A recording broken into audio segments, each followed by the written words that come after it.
받으실 하나님의 말씀은 사도행전 2장 우리 42절에서 47절 말씀이 되겠습니다. 사도행전 2장 42절에서 47절 말씀이 됩니다. 자, 우리 다 같이 성경을 보시고 또 스크린을 보시고 우리 같이 합독하도록 하겠습니다. 그들이 사도의 가르침을 받아 서로 교제하고 떡을 떼며 오로지 기도하기를 힘쓰니라. 사람마다 두려워하는데 사도들로 말미암아 기사와 표적이 많이 나타나니 믿는 사람이 다 함께 있어 모든 물건을 서로 통용하고 또 재산과 소유를 팔아 각 사람의 필요를 따라 나누어 주며 날마다 마음을 같이하여 성전에 모이기를 힘쓰고 집에서 떡을 떼며 기쁨과 순전한 마음으로 음식을 먹고 하나님을 찬미하며 또 온 백성에게 칭송을 받으니 주께서 구원받는 사람을 날마다 더하게 하시니라. 아멘. 오늘 저는 이 말씀에 의지해서 우리 성장의 요소라는 제목으로 은혜를 나누도록 하겠습니다. 여러분 사도행전 1장에 보면은요, 예수님께서 승천하시기 전에 우리 이 사도들에게 분부하는 말씀이 나옵니다. 부활하신 예수님께서 분부하신 말씀이 바로 이제 사도행전 1장 4절에서 5절의 내용을 살펴보면은 너는 예루살렘을 떠나지 말라고 하고 내게서 들은 바 아버지께서 약속하신 것을 기다리라고 이렇게 말씀합니다. 그러면서 요한은 물로 침례를 베풀었으나 너희는 몇 날이 못되어 성령으로 침례를 받겠다고 말씀합니다. 너희는 몇 날이 못되어 성령의 침례를 받을 것이라는 이런 말씀입니다. 그리고 두 번째로 하신 말씀은 사도행전 1장 8절입니다. 오직 성령이 너희에게 임하시면 너희가 권능을 받고 예루살렘과 온 유대와 사마리아와 땅끝까지 이르러 내 증인이 되리라는 말씀입니다. 내 증인이 되리라. 성령의 침례를 받으라. 내 증인이 되리라. 이 말씀을 하시고 그들이 사도들이 보는 앞에서 승천하시게 되죠. 그러면서 이제 120문도가 우리 그 다락방 교회에 모여서 어떻게 합니까? 이제 전혀 기도하는 그런 모습을 보게 됩니다. 우리 사도행전 2장 1절에서 4절에 보면은요, 오순절 날이 이미 이르렀을 때 성령이 120명에게 임하는 그런 모습이 나옵니다. 성령이 임하시는 모습은 급하고 강한 바람 소리 같은 소리가 온 집에 가득했다고 하며 또 불의 혀처럼 갈라지는 것들이 각 사람 머리 위에 하나씩 임하였다고 말씀합니다. 그리고 그때 그들이 다 성령의 충만함을 받고 성령의 말하게 하심을 따라 다른 언어로 말하기를 시작하더라라고 이렇게 말씀하고 있습니다. 여러분 120명에게 성령이 임하고 그리고 방언의 은사가 임하는 모습입니다. 여기서 성령의 침례를 받는다는 우리 예수님의 첫 번째 우리 강조하신 말씀이 여기에서 이루어졌다고 생각이 되지 않습니까? 여러분 성령은요, 성령이 우리에게 임하시면 바로 우리의 영적 신분이 완전히 바뀌게 되죠. 우리 고린도전서 6장 17절에 보면요, 주와 합하는 자는 한 영이라고 이렇게 말씀하고 또 로마서 8장 14절에 보면 무릇 하나님의 영으로 인도함을 받는 사람은 곧 하나님의 아들이라 이렇게 표현을 하고 있습니다. 이때 베드로가 이제 11사도와 함께 서서 성령의 감동으로 우리 설교를 시작하죠. 설교 내용은 그리 길지 않습니다. 아마 이 내용을 실제적으로 설교해 보라면 대략 한 15분 정도 이렇게 설교를 했을 거라고 이렇게 생각이 됩니다. 그런데 그 설교를 들은 사람의 어떤 반응이 일어났을까요? 그 설교를 들었을 때요, 거기에 모인 사람들의 마음이 찔렸다고 되어 있습니다. 여러분 이 성령의 감동으로 된 이 설교 속에 나타나는 자신의 죄 때문에 마음의 찔림을 받아서 뭐라고 외쳤습니까? 형제들아 우리가 어찌할꼬라는 이런 탄식이 일어나게 됐습니다. 그리고 베드로는 이렇게 얘기합니다. 너희가 각각 회개하여 각각 예수 그리스도의 이름으로 침례를 받고 죄 사함을 받으라. 그리하면 성령을 선물로 받으리라고 이렇게 말씀하고 있습니다. 우리 사도행전 2장 41절에 보면 이렇게 말합니다. 그 말을 받은 사람들은 침례를 받음에 이날의 신도의 수가 3천이나 더하더라라고 이렇게 말씀하고 있습니다. 여기서 보면은 우리 신도의 수가 3천이나 더해고요. 교회가 생겼죠.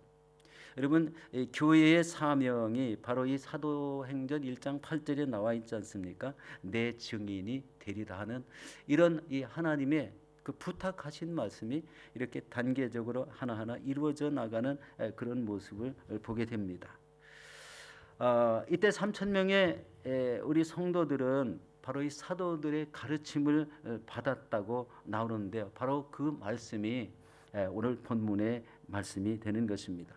오늘 본문 사도행전 2장 42절에서 47절에 보면은요, 10가지 신앙 성숙을 위한 요소들을 기록하고 있습니다. 이게 각 교회마다 조금 내용이 바뀔 수는 있지만 맨 첫 번째 우리 사도행전 2장에 나오는 이런 모습들 42절에 47절의 그 모습들을 우리 신앙 성장의 중요한 요소 10가지라고 지칭해서 오늘 이 말씀을 한번 풀어보려고 합니다. 여러분, 우리 현대 교회에서도 이 반드시 실천해야 하는 이 신앙 성장의 중요한 요소들이 있지 않습니까? 그런데 신앙 성숙을 하는 장소, 신앙 성장을 이루는 장소가 꼭 교회가 물론 중요하죠. 그렇지만 교회도 중요하고 가정집도 중요하고 그 모이는 장소에 따라서도 중요하게 나타난다는 것을 볼 수가 있습니다. 우리 사도행전 2장 42절을 보면 이렇게 말씀합니다. 그들이 사도의 가르침을 받아 서로 교제하고 떡을 떼며 오로지 기도하기를 힘쓰니라. 여기에서 신앙 성장 요소를 우리 찾아볼 수 있는데 첫 번째 요소가 가르침입니다. 사도의 가르침. 여러분 성경 공부하는 거죠. 최근에는 우리 성경 공부를 하는 그 체계가 너무 잘 돼 있어서 그것을 잘 도입만 하면은 우리 성도님에게 이 성경 공부를 통해서 신앙 성숙을 이뤄낼 수가 있습니다. 그런데 당시에 우리 12사도들이 어떻게 성경 공부를 가르쳤을까 이렇게 생각해 봤을 때 저는 이런 생각을 해봤습니다. 우리 사복음서에 보면은요, 예수님이 우리 어디에 가서 이렇게 말씀을 선포하고 가르치시는 내용들이 많이 나옵니다. 아마 이 12제자들이 예수님이 이 다른 이런 이스라엘 백성들에게 가르치고 선포했던 내용들을 하나의 이 성경 공부집으로 묶어 가지고 12사도가 각각 다른 초세에 가서 동일한 내용으로 가르치시지 않았을까 이런 생각을 해봤습니다. 여러분, 교회에서는요, 우리 단계별로 또 처음 새로 들어온 우리 성도별로 신앙을 성숙하기 위해서 이런 성경을 체계적으로 배워야 우리 신앙 성숙이 일어난다는 겁니다. 신앙 성장의 가장 중요한 요소 첫 번째가 말씀 공부입니다. 이 말씀 공부도요, 사모하는 사람이 있고 사모하지 않는 사람이 있습니다. 말씀을 사모하면은요, 그 말씀을 들을 때 깨닫는 강도가 다르게 느껴진다는 것을 역시 아시죠? 말씀을 사모하면 말씀을 깨닫는 그 강도가 달라집니다. 여러분, 이 성경 공부에 많이 참여하셔서 여러분 신앙생활에 우리 기초를 견고하게 하시기를 바라겠습니다. 두 번째 신앙 성장 요소는요, 교제하는 겁니다. 교제. 여러분, 세상적인 교제는요, 삶의 만남에서 시작되고 세상적인 여러 가지 일들을 서로 나누며 그것을 이루려고 애를 씁니다. 그런데 성도의 참된 교제는요, 우리 성도들이 함께 모여서 하나님을 예배하고 또 예배를 통해서 그 교제들이 완성되어 나가는 것을 보게 됩니다. 여러분, 예배는 축도가 끝이 아니라 교제가 끝이라는 말 우리 아시죠? 예배가 다 끝나고 나면요, 성도가 모여서 신속하게 집으로 가는 게 아니고 교제를 해야 되는 거예요. 교제도 여러 가지가 있습니다. 우리 여성교회 모이고 남성교회 모이고 성경 공부로 모이고 특별한 이런 교회에 무슨 일을 하기 위해서 이렇게 모일 수가 있습니다.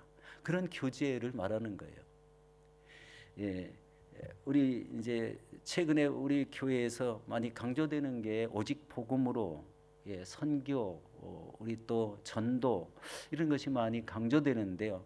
이런 전도하는 사람은 전도하는 사람끼리, 선교하는 사람은 선교하는 사람끼리, 또 교회에서 우리 여선교회, 총여선교회, 총남여선교회 모이는 이런 모든 것들이 바로 이런 참된 교제 안에서 이렇게 한번 해봅시다, 저렇게 하면 더 좋지 않습니까? 이런 의견을 제시하며 우리 행할 때는요, 교회에서 우리 헌신하고 봉사하는 이 봉사의 질이 달라질 것 같습니다. 그렇지 않습니까?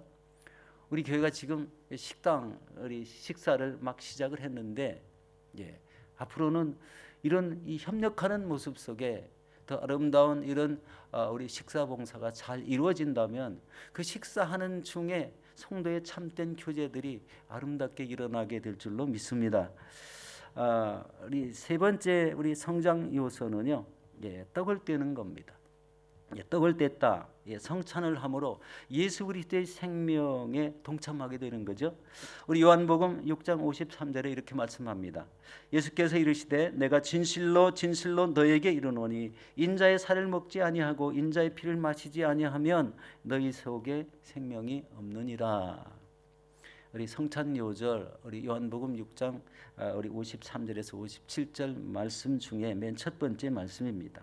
인자의 살을 먹지 아니하고 인자의 피를 마시지 아니하면 너희 속에 생명이 없느니라.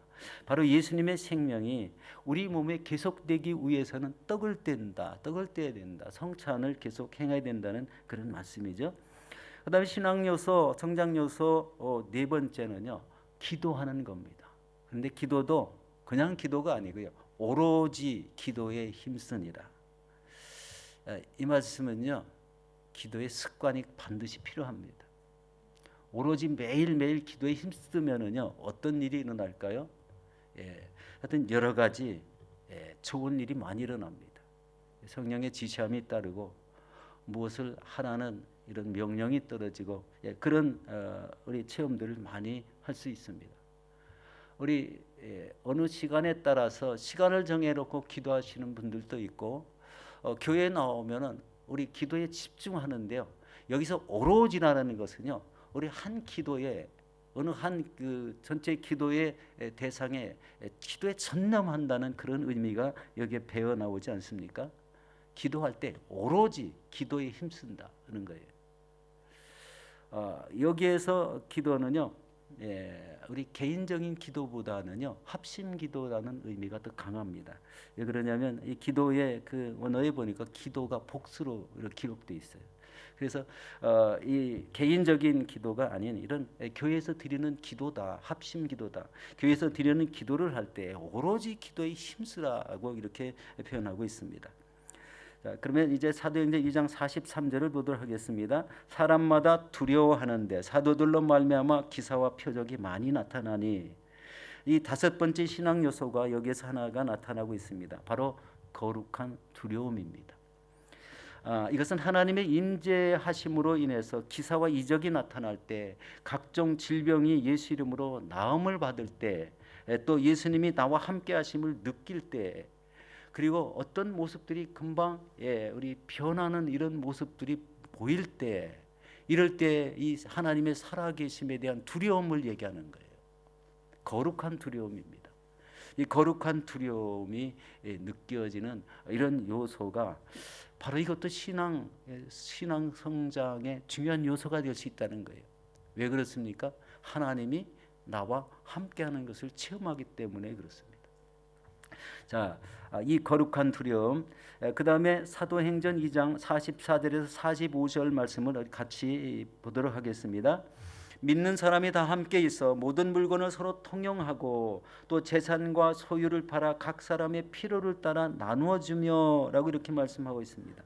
여섯 번째 성장 요소가 바로 물건을 서로 통용하는 겁니다.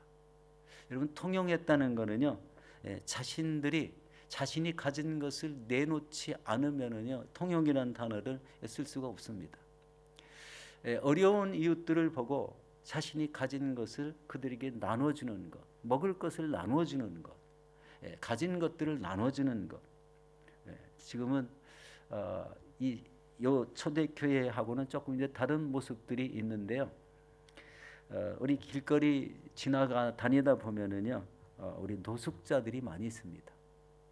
이 추운 시기에 그냥 이렇게 저 센트럴 스테이션 근처에 가면은요, 이런 사람들이 많이 이렇게 딱 한 장소에 이렇게 누워 있는 것을 보게 되거든요. 그럴 때요, 우리 마음에요, 아주 이상한 생각이 드는 거예요. 아니, 왜 저 사람은 이 젊고 힘이 세 보이는데 왜 저기에 누워 있을까? 이런 생각이 첫 번째 들고, 아니면 어떤 삶에 어려움이 있어서 왜 하필이면 저기에 누워 있을까? 이런 생각을 해본 적이 있습니다.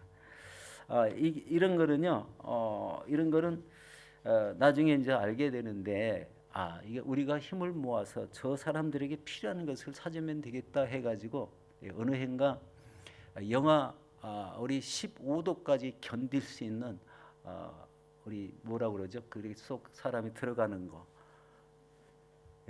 침낭. 이 두꺼운 침낭인데, 침낭이요, 이렇게 해서 머리까지 이렇게 쓰여지는 침낭을 우리 멜번에서 우리 그 만드는 회사를 찾아봤는데요.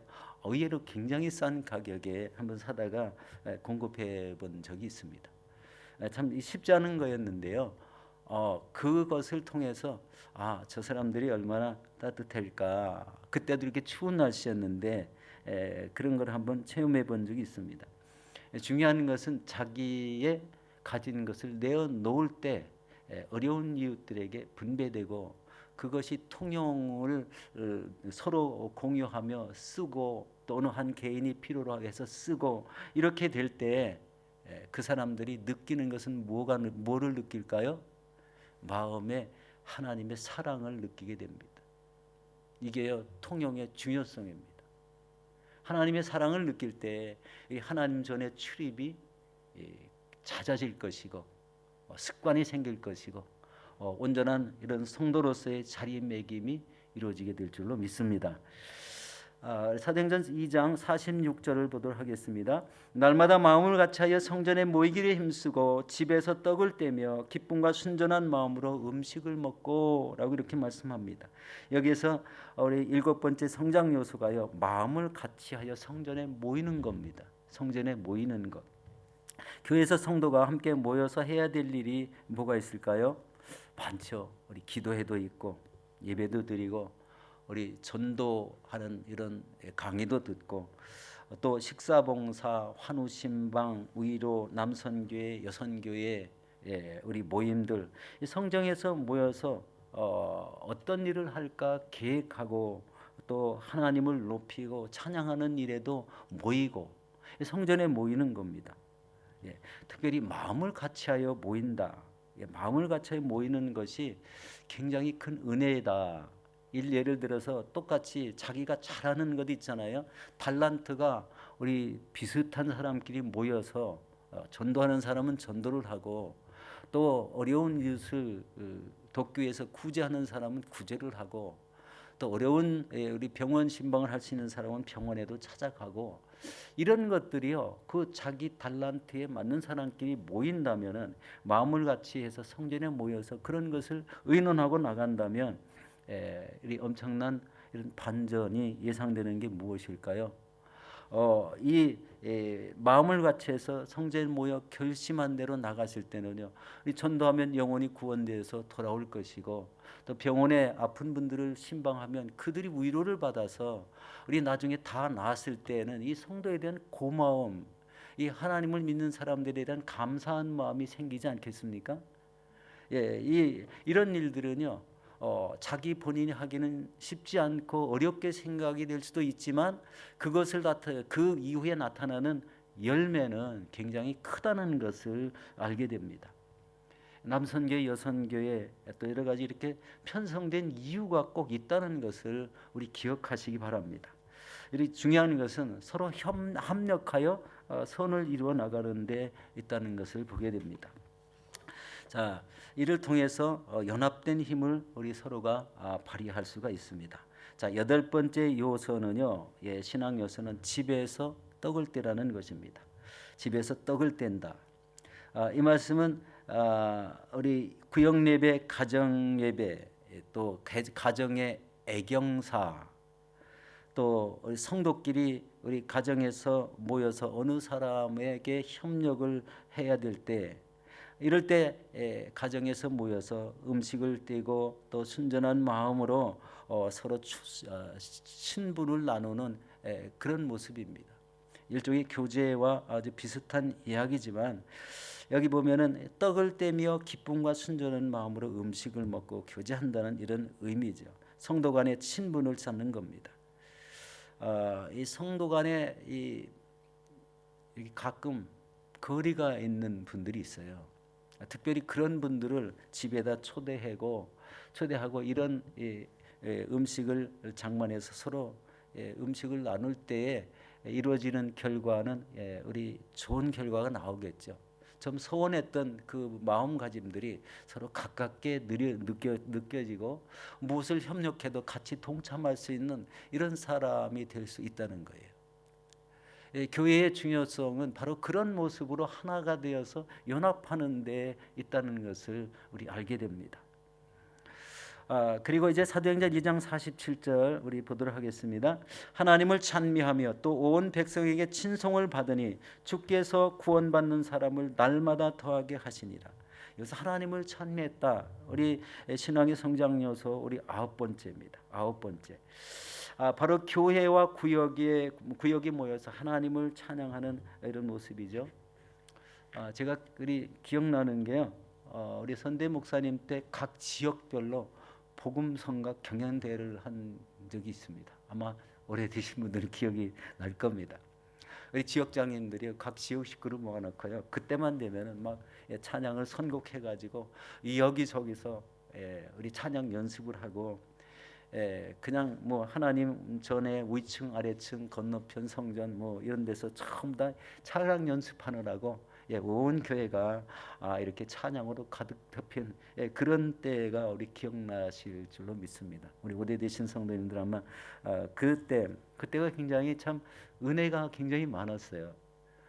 열심히 모여서 우리 찬양을 했다는 데 있습니다. 거기에다 악기도 동원되고요. 어느 한 지역 식구의 재능이 거기도 나타나고 그런 모습입니다. 하나님을 찬미하는 모습은 다양할 수도 있습니다. 혼자 나와서 해도 되고 여럿이 그룹으로 나와서 해도 되고 구역이 나와서 해도 되고 그리고 그전에는 어떻습니까? 여기에 철야할 때 구역 식구들이 나오고 새벽에도 우리 구역장님 지역장이 나와서 기도를 하고 이렇게 해서 시작했던 이런 모습을 봅니다.